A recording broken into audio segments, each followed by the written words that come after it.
Hello, my name is Robert Bowen and I will be discussing racism in the media today. There are many types of media, ranging from the articles in the newspaper to the movies you see on TV.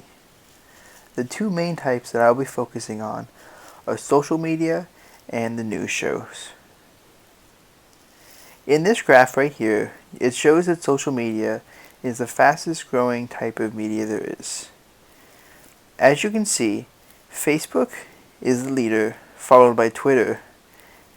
These are the two main types and the most widely used.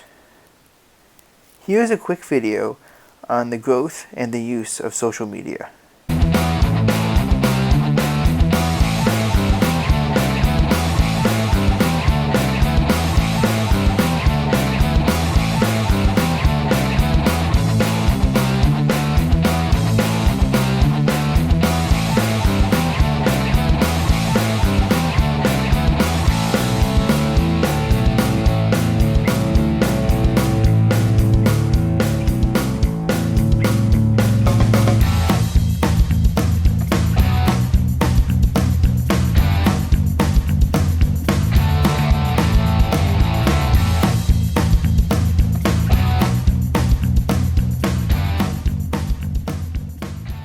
The two most popular social media services are Facebook and Twitter.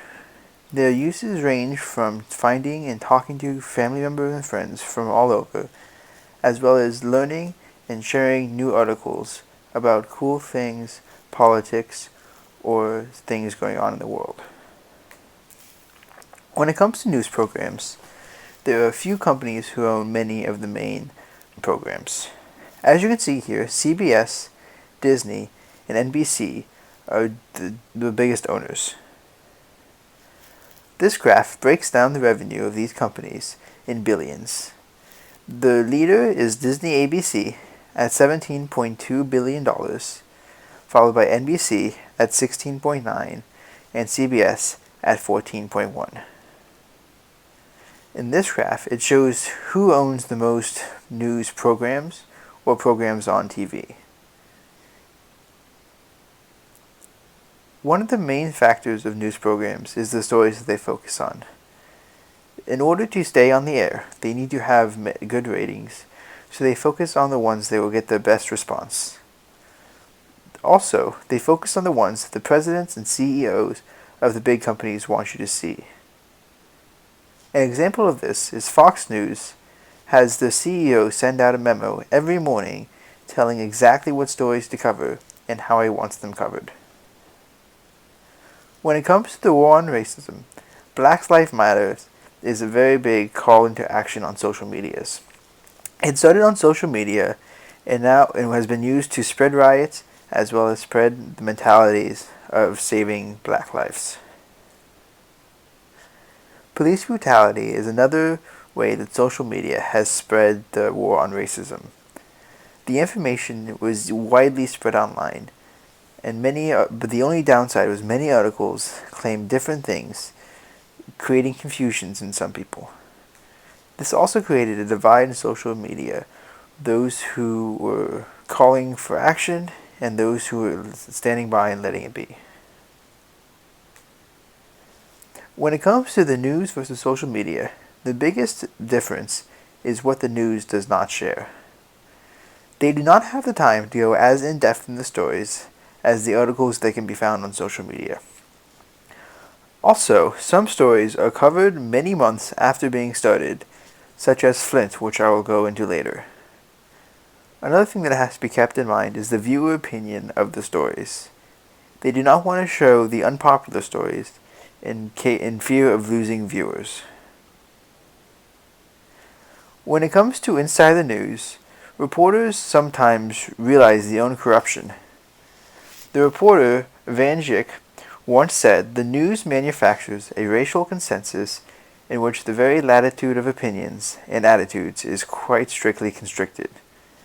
They not only see the agenda for public discussion, what people should say and think about, but, more importantly, they strongly suggest how the readers should talk and think about racial and ethnic relationships."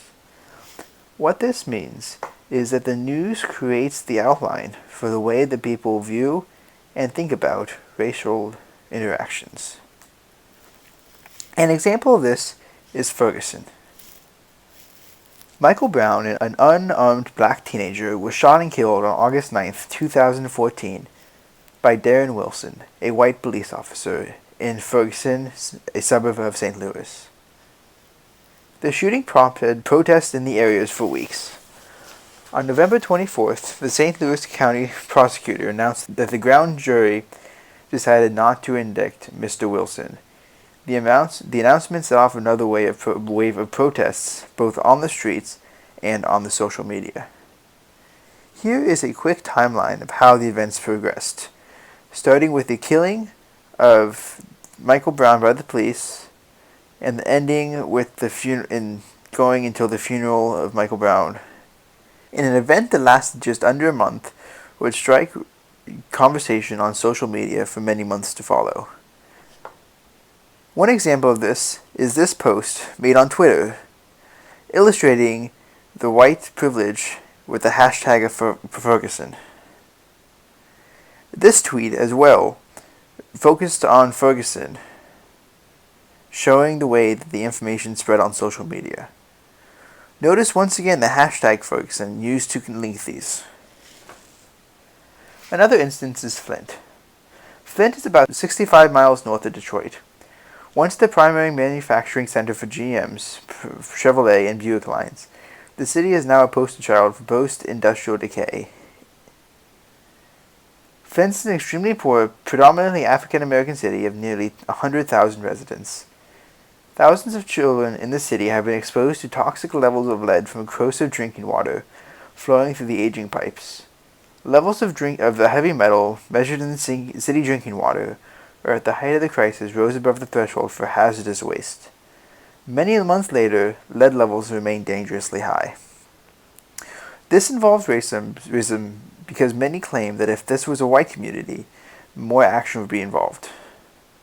Here you can see a tweet made by Cher addressing the issue in Flint. As well as here we can see another tweet addressing Flint. In conclusion, social media can unite many against the war on racism, while the news programs can sometimes make you hear what the CEOs want you to, and not necessarily what is the truth.